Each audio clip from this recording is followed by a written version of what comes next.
vidas de la gente con la verdad de la palabra de Dios, trayendo personas a Cristo, transformando vidas alrededor del mundo y ayudándole a usted a descubrir el poder del amor más grande, el amor que vale.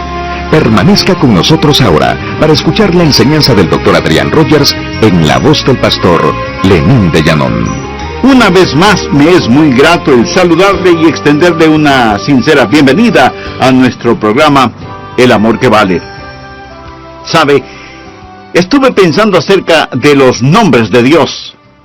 Jehová Shammah significa el Dios que está aquí. Jesús dijo, porque donde están 2 o 3 congregados en mi nombre, allí estoy yo en medio de ellos. Gracias a Dios por eso. Jesús está con nosotros. Jehová Shammah está aquí, más cercano que la persona que puede estar junto a usted. Por favor, abra la palabra de Dios en Romanos capítulo 12. Hoy estudiaremos acerca de los dones espirituales. Romanos 12, versículo 6. De manera que teniendo diferentes dones, él está hablando acerca de los diferentes dones. Usted tiene un don, yo tengo otro. Tenemos dones diferentes. Nadie tiene todos los dones. Todos tenemos por lo menos un don. Usted es un hijo dotado. Un don espiritual no es un talento natural, pues un don es una habilidad sobrenatural. Puede ir entrelazado con un talento natural, pero va más allá. No es natural, es sobrenatural. Es un don de gracia. La palabra griega para gracia es charis. Por ello lo llamamos un don carismático. Usted es un hijo dotado y quizás se sienta indigno. Tal vez diga, no soy dotado, pastor. Solo soy un humilde obrero. Ni siquiera soy digno de dirigir en oración silenciosa en el departamento de niños. Mi amigo, usted es un hijo dotado. Alejandro Magno, el gran general conquistador, una vez dio una preciosa e invalorable copa de oro a un humilde sirviente. Cuando el sirviente vio el regalo, exclamó, «Oh, no, eso es demasiado para que yo lo reciba». Y Alejandro se irguió y dijo, «Pero no es demasiado para mí el darlo. Dios es el que da el don. Por eso, no se acerque con una humildad falsa diciendo que usted no tiene ningún don particular. En los tribunales de Cristo, usted dará cuentas de lo que hizo con su don espiritual y su mayordomía de ese don espiritual. Así que usted necesita descubrir su don espiritual y hoy vamos a estar hablando acerca de cómo descubrir su don. Veamos en primer lugar la presentación de sacrificio. Todo empieza con la presentación de un sacrificio. Por favor, mire Romanos 12, versículo 1. Así que, hermanos, os ruego por las misericordias de Dios, que presentéis vuestros cuerpos en sacrificio vivo, santo, agradable a Dios, que es vuestro culto racional. Subraye las palabras presentéis y sacrificio, y entonces entenderá por qué hablo de la presentación de un sacrificio. Pablo escribió bajo la inspiración divina y empieza diciendo, os ruego. Usted sabe lo que significa rogarle a alguien. Significa suplicarle. Y puesto que Pablo escribió por Dios mismo, casi es como si Dios estuviera de rodillas delante de nosotros rogándonos. Esta es la oración de Dios hacia nosotros. Cuando oramos a Dios y le decimos, Señor, te ruego, Señor, por favor. Bien, si no oímos la oración de Dios hacia nosotros, ¿por qué Dios debe oír nuestra oración a Él? Nuestro Señor está diciendo, os ruego que presentéis vuestros cuerpos en sacrificio vivo. ¿Por qué? En base a las misericordias de Dios. Él es bueno siempre, ¿verdad? Oh, gracias a Dios por sus misericordias. Cuando éramos rebeldes y estábamos bajo maldición e íbamos rumbo al infierno, cuando estábamos en oscuridad y no entendíamos, Él por su misericordia nos buscó, nos salvó. nos guarda, nos satisface, somos suyos, nos compró con su sangre. Escúcheme cuidadosamente. La consagración no es dar a Dios algo. La consagración es quitar sus manos de lo que ya le pertenece a Dios. Usted no es su dueño, usted sencillamente quita sus manos de éste. Usted no puede decir, es mi vida, no lo es. Usted no es su dueño. Fue comprado con un precio y debemos ser un sacrificio vivo. ¿Qué significa que debemos ser un sacrificio vivo? Permítame decirle lo que significa. En primer lugar, va a ser diferente a cualquier sacrificio animal del Antiguo Testamento, porque ningún sacrificio animal fue voluntario. Usted se ofrece, se presenta. ¿Lo ha hecho alguna vez? Simplemente ha dicho, heme aquí, Señor, me presento a ti, soy un voluntario. Todo lo que tengo es tuyo. Wilbur Chapman fue un gran evangelista, y él le preguntó al general Wood, el fundador del Ejército de Salvación, General, ¿cuál es el secreto de su vida? ¿Por qué Dios lo ha usado tanto? El general Wood pasó su mano por sus blancos cabellos, pensó por un momento y luego contestó, Dios tiene todo de mí. Ha habido hombres más inteligentes, enormes oportunidades, pero yo desde el día que tuve la visión de lo que Dios podía hacer por la pobre y antigua ciudad de Londres, determiné en mi mente que Dios poseería todo de mí, de William Booth. Permítame preguntarle, ¿alguna vez le ha dicho eso a Dios? Dios, aquí estoy. Puedes tener todo lo que soy. Me presento voluntariamente como un sacrificio, sabiendo que eso significa que soy desechable. Todos mis planes y metas, así como las llamadas posesiones, los sacrifico, Señor, a tu sangre. ¿Esto no le parece extraño a usted? Bueno, lo es para la gente moderna. Queremos tomar nuestro cristianismo y fijarlo a nuestra vida regular. Queremos defender nuestra vida, nuestros derechos. Permítame decirle lo que le sucedía a un sacrificio en el Antiguo Testamento. Era degollado. Por lo tanto, no más planes propios. Se lo ponía en el altar, y toda vez que era un sacrificio de sangre, había la tendencia de que el sacrificio se resbalara del altar, por lo que usaban dos ganchos llamados ganchos de carne. ¿Sabe usted qué es lo que le sujeta al altar? ¿Tiene usted la tendencia de resbalarse del altar? Bueno, yo la tengo. Hay dos ganchos que lo mantendrán en el altar, disciplina y devoción. Y para pertenecer al Señor Jesucristo, eso es lo que debe hacer, presentarse como sacrificio vivo. Pero la mayoría de nosotros no queremos usar esos ganchos, disciplina y devoción, que nos mantendrán en el altar del sacrificio. ¿Sabe lo que el creyente promedio dirá al respecto? Yo no quiero estar obligado a nada.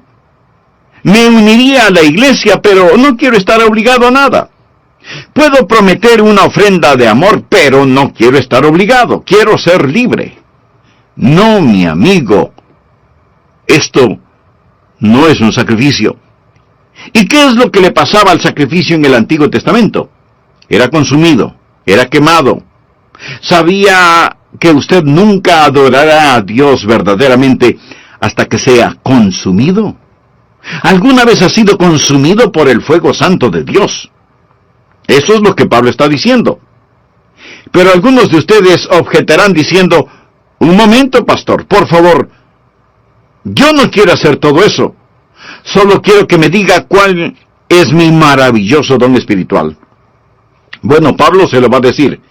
Pero verá, mi amigo, primero debe haber una presentación sacrificial, o sea, la presentación de usted mismo.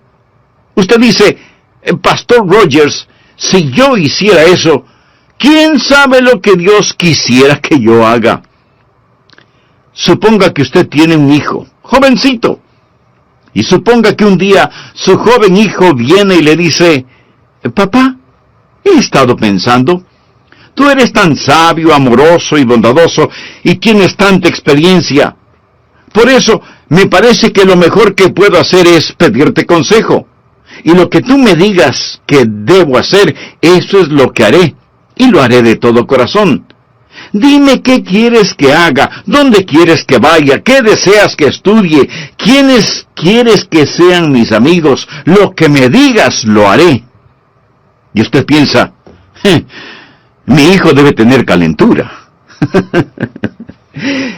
Pero suponga que en verdad quiere hacer lo que usted le pide. Así que usted va donde su esposa y le dice, parece que a nuestro hijo lo tenemos en las manos. Él se va a arrepentir de haberme dicho que hará cualquier cosa que yo le pida. ¿Procedería usted así? Creo que no. Lo más probable es que si usted estuvo pensando en regalarle un carrito, aunque sea usado, lo que su hijo le manifestó inclinará un poco más aceleradamente la balanza. ¿No le parece? Es la manera que él tiene de decirle, papá, yo sé que me amas.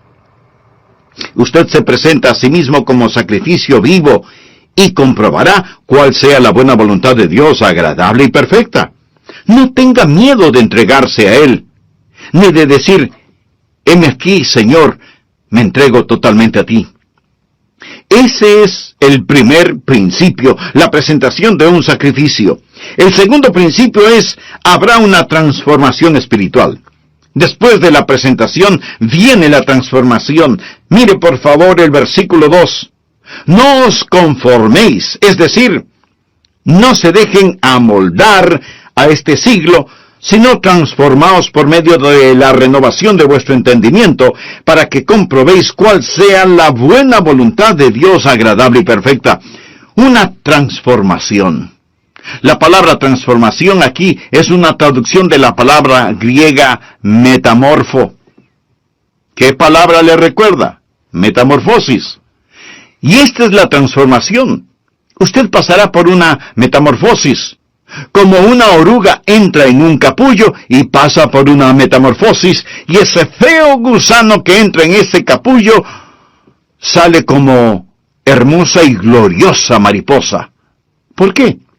Porque ha pasado por una metamorfosis que literalmente significa un cambio de forma. Y cuando usted se presenta de esa manera a Dios, amigo, usted va a tener una metamorfosis. La palabra describe literalmente lo que pasa cuando la naturaleza interna sale a la superficie. ¿Cuál es la naturaleza interna de esa oruga? Es una mariposa. ¿Sabía que esta es la palabra que se usó cuando Jesús fue transformado en el monte de la transfiguración? ¿Recuerda la historia? Él subió a esa montaña con Pedro, Santiago y Juan, y allí la Biblia dice que él fue transformado, transfigurado. Es exactamente la misma palabra que se usa aquí. Por ello, se le llama el monte de la transfiguración. Jesús pasó por una metamorfosis. ¿Recuerda lo que dije? ¿Qué es una metamorfosis? Es cuando la naturaleza interna sale a la superficie. ¿Cuál es la naturaleza interna de Jesús? Gloria. Cuando Él pasó la metamorfosis, su gloria salió a la superficie, su rostro resplandecía como el sol de mediodía. Su vestidura era blanca como la nieve. El fulgor del Señor Jesucristo estaba allí siempre, pero lo que estaba en la naturaleza interna pasó por una metamorfosis. Y la naturaleza interna salió a la superficie como la naturaleza interna de una oruga, una mariposa. La naturaleza interna de Jesús es gloria. Una pregunta. ¿Cuál es su naturaleza interna si es salvo? Jesús. Jesús. Él es su naturaleza interna. Y cuando usted se presenta a Él como un sacrificio vivo, una transformación espiritual toma lugar. El Jesús que es residente en usted se convierte en el Jesús presidente en usted. El Jesús escondido en usted es el Jesús revelado en usted. Y hay un cambio divino y usted no es moldeado por este mundo. Y este mundo que camuflaría, borraría y escondería su naturaleza interna, esos grilletes se rompen y Jesucristo sale de usted. Y usted tiene un cambio divino que le da la mente de Cristo, se renueva en el espíritu de su mente. Usted nunca entenderá realmente su don espiritual sin la mente de Cristo, sin una mente renovada. Y si usted está intentando descubrir su don espiritual sin presentarse voluntariamente como sacrificio, con razón que no sabe cuál es su don espiritual. ¿Sabe por qué usted no sabe cuál es su don espiritual? Porque su mente no está renovada. Pero cuando usted se presenta a Él como un sacrificio, habrá una transformación espiritual y usted comprobará cuál sea la buena voluntad de Dios, agradable y perfecta. No le tema a la voluntad de Dios. Ese es el lugar más alto, más feliz y más santo para usted. El tercer principio es, habrá tiempo para una sobria consideración. Leamos Romanos 12:3. Digo, pues, por la gracia que me es dada. Recuerda lo que es la palabra gracia. Es caris. El apóstol está diciendo, por el carisma que he recibido, a cada cual que está entre vosotros, que no tenga más alto concepto de sí que el que debe tener. Subraye la palabra tener. Sino que piense de sí con cordura, conforme a la medida de fe que Dios repartió a cada uno. Note el énfasis de Pablo en las palabras tener y pensar. No estamos hablando de que Él, Jesús, va a renovar nuestra mente. Bien. ¿Qué es lo que usted haría con una mente renovada? Puedo sugerirle que piense. Tal vez algunos de ustedes crean que es erróneo el pensar. Piensa que cuando usted se volvió un creyente, puso su mente en neutro, y que debe vivir solo con estremecimientos espirituales. ¡No! Dios renueva su mente para que usted pueda pensar con esa mente renovada. Hablamos de descubrir su don espiritual y usted debe pensar. Ahora, ¿cómo o qué piensa de usted mismo? Quiero que haga un inventario de usted mismo. Olvídese por un momento de mí y solo piense en usted. ¿Cómo debe pensar? Bueno, miremos la respuesta en el versículo 3. Que no tenga más alto concepto de sí que el que debe tener. Eso, mi amigo, en simple español quiere decir que no debe presumir de tener un don espiritual que no lo tiene. Escuchamos a algunas personas decir, oh, usted puede hacer cualquier cosa que piensa que puede alcanzar. Hay una palabra muy castiza para describir eso. Tonterías. Eso es pura necedad. Les dicen a los jóvenes, cualquier cosa que quieran hacer, la pueden hacer. Muy bien. Veamos quién puede tomar el lugar de Michael Jordan, el más grande atleta que ha existido en el básquetbol. ¿Quién puede rivalizar con él solo pensándolo? No. Usted no podrá hacerlo porque no tiene ni la habilidad ni la contextura física para hacerlo. Michael Jordan nació para jugar básquetbol. Pero así como él tiene talento natural y habilidad física para el juego, usted tiene talentos y habilidades sobrenaturales. Pero lo que necesita hacer es no pensar acerca de usted mismo con un más alto concepto del que debe tener. No hay que tener una falsa humildad. Miremos nuevamente Romanos 12:3. Que no tenga más alto concepto de sí que el que debe tener, sino que piense de sí con cordura. La palabra cordura es una palabra interesante. Proviene de dos palabras griegas que significan ahorro y mente. Pensar con cordura. Decir, soy lo que soy por la gracia de Dios. Así que no vaya por ahí diciendo que usted no tiene ningún don espiritual. Eso no es más que una falsa humildad. Y una falsa humildad es tan mala como el pecado de la exageración.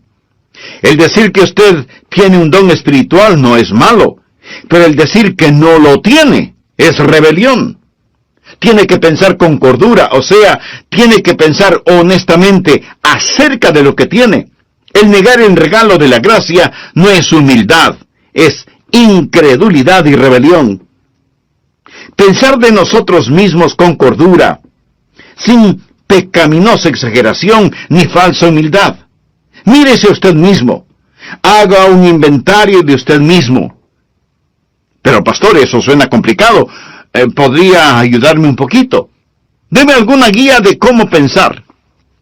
Bien, en el próximo programa de esta serie le daré a conocer varios principios que le ayudarán mucho en este asunto de descubrir su don o dones espirituales. Antes de finalizar, quiero decirle que si usted hizo un inventario honesto de usted mismo, seguramente descubrió no solo que no está utilizando sus dones, sino que no tiene una relación personal con el dador de sus dones. Y para activar esos dones espirituales, usted necesita estar conectado a la fuente de poder. Si ese es su deseo, le invito a orar de la siguiente manera. Amado Dios, sé que he estado viviendo una religiosidad mística de este asunto. Quiero decir, no hay una fórmula matemática. El Espíritu Santo de Dios empezará a hablar a su corazón. Así lo hizo cuando me llamó para que predicara su palabra. Ese es el ministerio de iluminación. Segundo, el principio del gozo. Cuando usted siente que el Espíritu de Dios lo mueve a que haga algo, eso es iluminación, y usted lo hace, va a sentir gozo. De paso le diré que sea que lo note o no en mi voz, yo siento gozo en hacer lo que estoy haciendo este momento, predicar la palabra de Dios. Siento mucho gozo predicando. Y usted tiene que preguntarse a usted mismo, ¿qué es lo que en realidad me gozo en hacerlo? ¿Ha escuchado el relato de la escuela para animales? El caso es que los animales tenían una escuela en donde se les enseñaba a correr, a trepar, a volar y a nadar. Y cuando el pato ingresó en esa escuela, era formidable nadando. Volando no era tan bueno. Y era muy malo para trepar y correr. Así que como era muy bueno nadando, no le dieron clases de natación. Y más bien lo pusieron en la pista atlética para que corriera y corriera y corriera. Después de un tiempo, se volvió pésimo nadando. Y su correr no mejoró. El águila también entró a la escuela. Y era fantástico verle ascendiendo y alcanzando la copa de los árboles. Pero dijeron que no lo estaba haciendo en la forma correcta. Así que le llamaron la atención por eso y le ordenaron que recibiera lecciones de natación. Al águila no le gustó recibir esas lecciones y se volvió rebelde, por lo que le expulsaron de la escuela.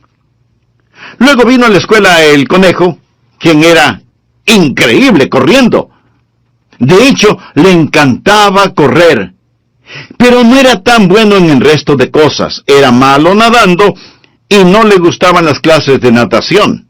Tampoco le gustaba el trepar a los árboles y después de unos días, el pobre conejo tuvo un ataque de nervios. Luego, a fin de cuentas, la escuela para animales fue un completo fracaso. Usted dirá, pero eso es ridículo. Mi amigo, eso es exactamente lo que estamos tratando de hacer en las iglesias en nuestros días.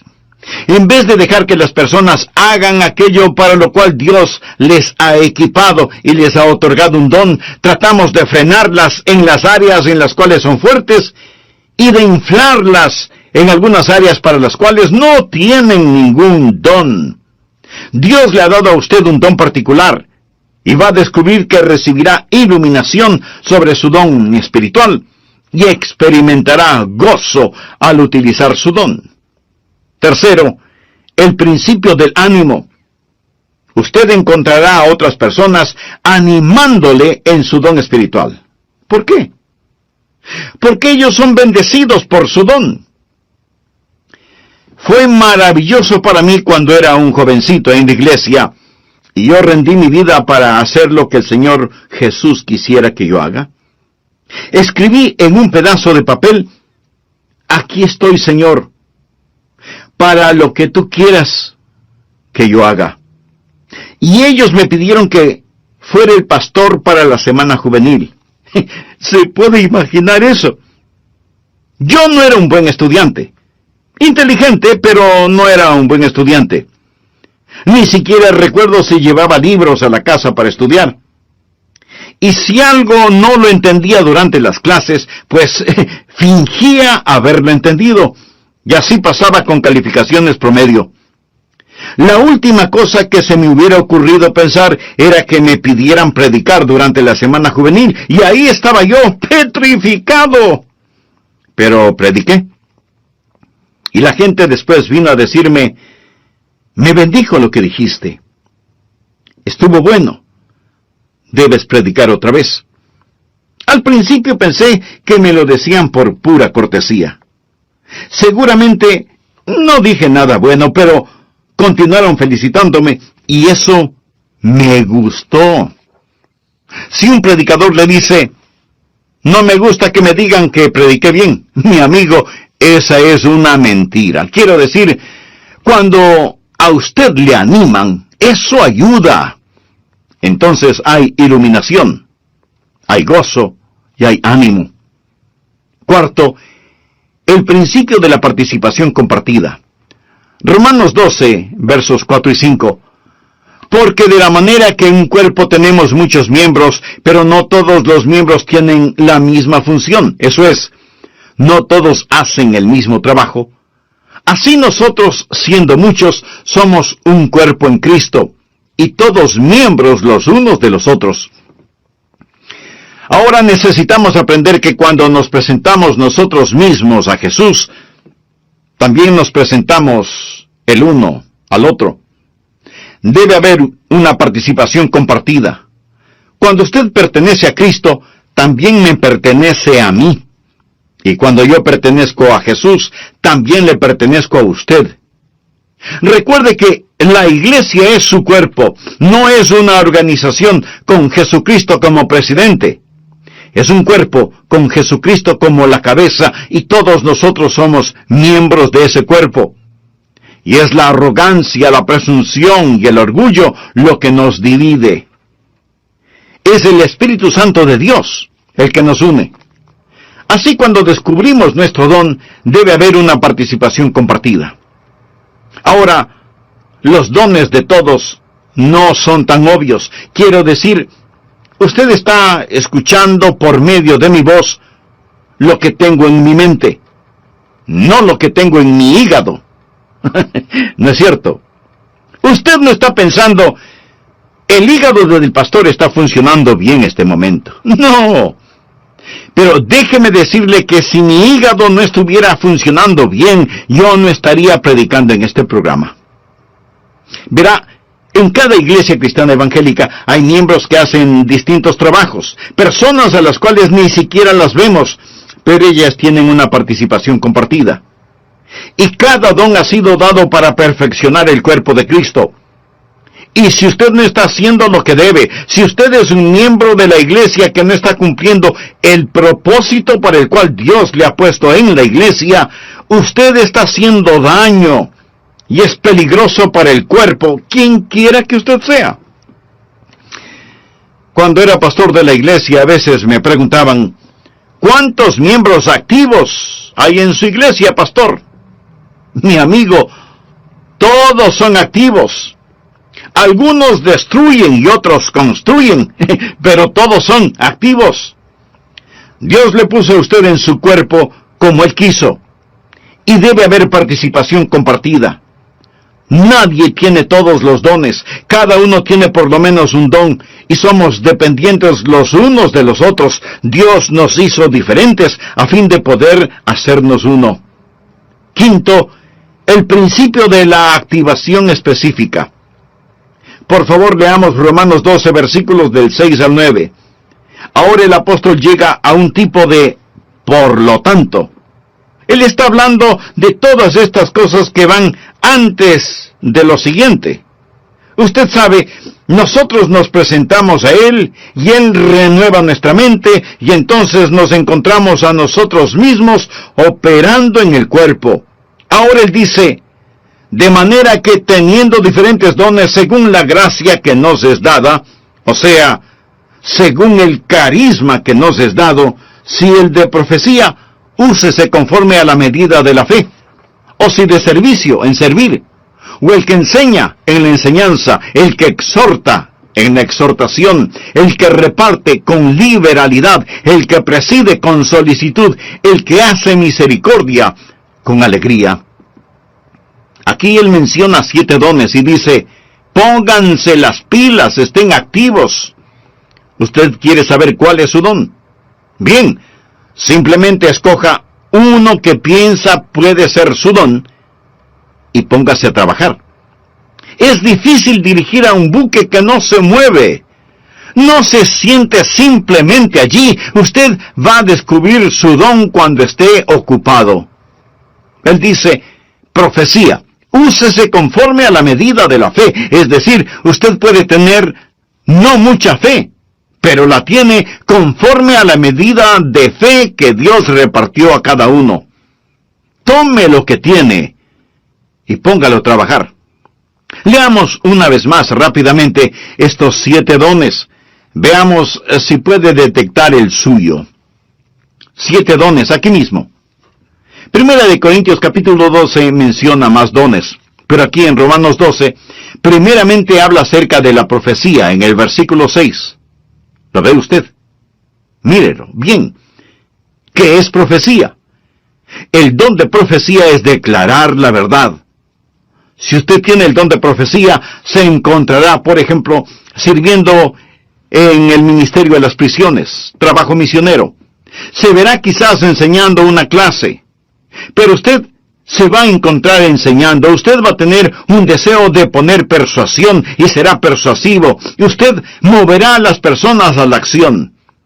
Y luego menciona en el versículo 7, servicio.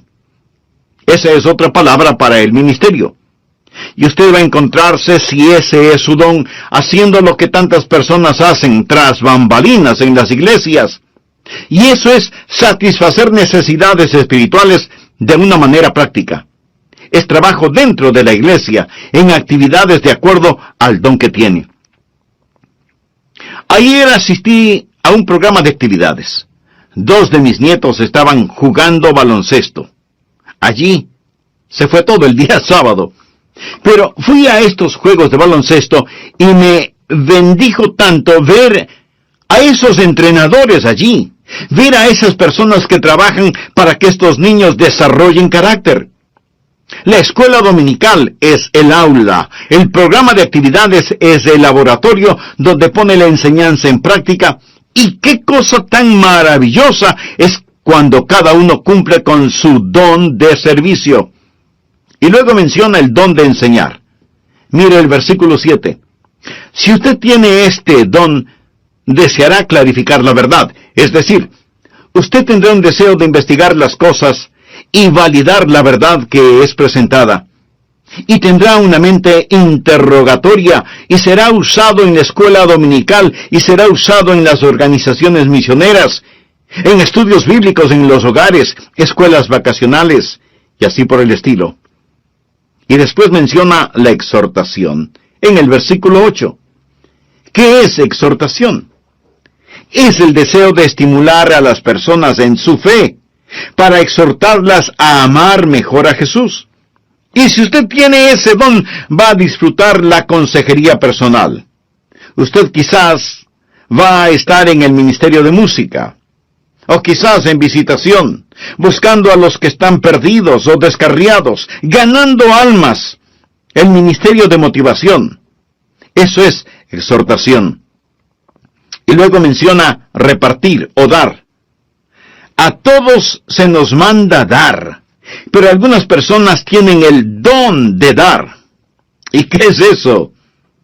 Es la motivación de encomendar a otros los recursos personales para que la obra de Dios pueda continuar. Sabe tomar decisiones buenas para satisfacer necesidades inmediatas.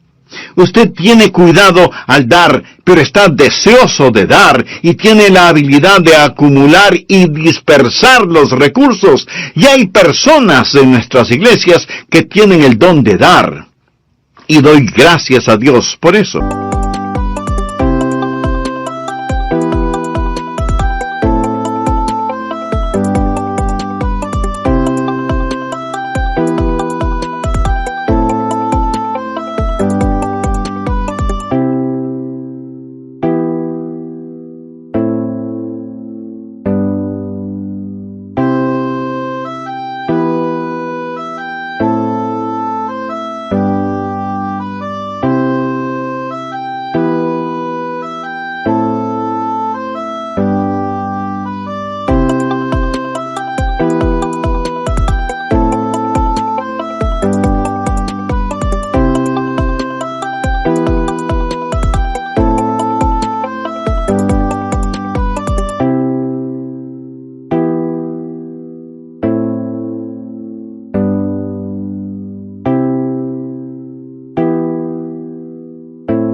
Y continúa en el versículo 8 con presidir. Quizá ese sea su don. Es el de motivar, no el de mandar. Es coordinar las cosas y ayudar a las personas a ver todo el panorama y moverlos hacia esa visión. Coordinar las actividades de otros para una meta común, para la gloria de Dios. Y ese es el don de presidir, dirigir, ponerse de pie ante otros. Una persona que tiene este don también tiene el don de visión. Él ve hacia donde debemos ir y empieza a llevar y a motivar a las personas hacia eso. Luego tenemos el don de misericordia. Quizá ese sea su don. ¿O cuán necesario es ese don? Mire el versículo 8. ¿Cuál es el don de misericordia? Usted se identifica con las personas y consuela a los que están en dolor. Ahora llegamos a la última cosa. Después de haber una actividad donde usted realmente se ha ocupado, va a darse cuenta que todo empezará a calzar. Por favor, regresemos al versículo 2. No os conforméis a este siglo, sino transformaos por medio de la renovación de vuestro entendimiento, para que comprobéis cuál sea la buena voluntad de Dios, agradable y perfecta. Habrá la confirmación evidente. Usted comprobará cuál sea la voluntad de Dios, agradable y perfecta. Lo comprobará en su propio corazón. Tendrá esa confirmación y usted dirá, ese es mi don espiritual. Y una vez que usted llegue, primero, acéptese a sí mismo. Segundo, empiece a ser usted mismo. Tercero, comience a entregarse. Y cuando usted se acepte, sea usted mismo y se dé a sí mismo amigo, entonces será bendecido, Dios se glorifica y la iglesia se fortalece. ¿Qué pasaría, amigo, si los creyentes en las iglesias cristianas, es decir, todos nosotros, dejáramos de ser calentadores de bancas? Porque muchos lo son, calentadores de bancas. ¿Qué pasaría si usted se presenta como sacrificio vivo y tuviera una transformación espiritual? Y luego hace una consideración solemne. Señor, ¿qué quieres que yo haga? ¿Sabe cuál es el problema con muchos de nosotros? Los ganchos de carne. No queremos estar atados. Usted dice, bueno, deje que otro lo haga. Cuando estuve en Londres fui a ver las joyas de la corona. Le dije al guardia, deseo ver el diamante de Curano, porque había leído de este, así que vi el diamante de Curano.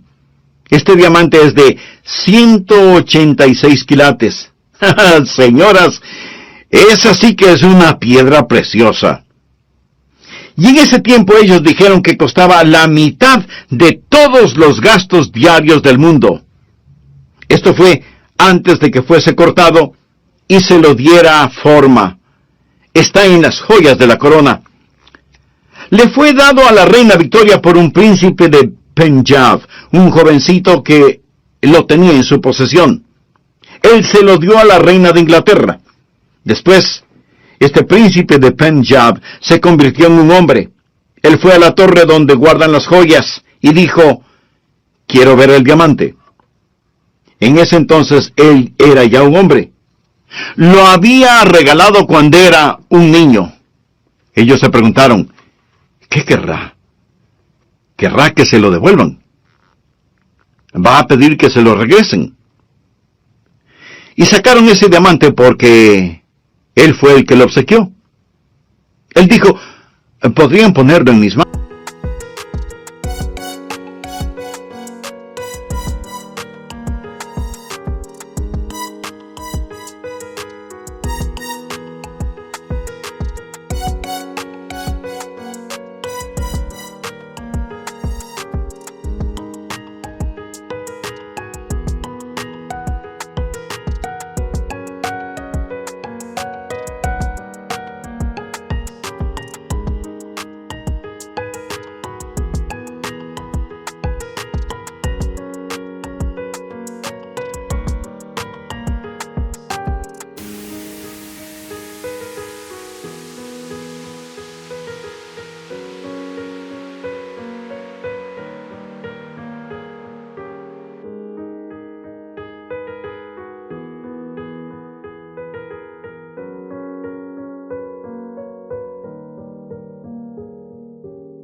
manos. Y ellos pensaron, oh no, pero lo pusieron en sus manos. Y entonces él se volvió y dijo a la reina que estaba allí, cuando era un niño le di esto, pero tenía la mente de un niño. No entendía completamente todo lo que estaba haciendo. Ahora, como un hombre, entendiendo más el valor total de este diamante, una vez más quiero regalárselo. Cuando oí eso, dije, Señor, tú sabes, cuando era un niño, di mi corazón a Jesús. Y ahora soy un hombre. Yo no entendía todo lo que estaba haciendo, mas fue de corazón. Pero una vez más, quiero darte mi vida. ¿No se siente así a veces? Señor, por tus misericordias, me presento como un sacrificio vivo. Y cuando lo hace, ese es el primer paso para descubrir su don espiritual. Quiero que lo haga. Estará tan feliz de haberlo hecho. Hay otros de ustedes que no son salvos. Usted no puede presentarse hasta que no se presente como un pecador que necesita ser salvo y diga, Señor Jesús, tú moriste para salvarme.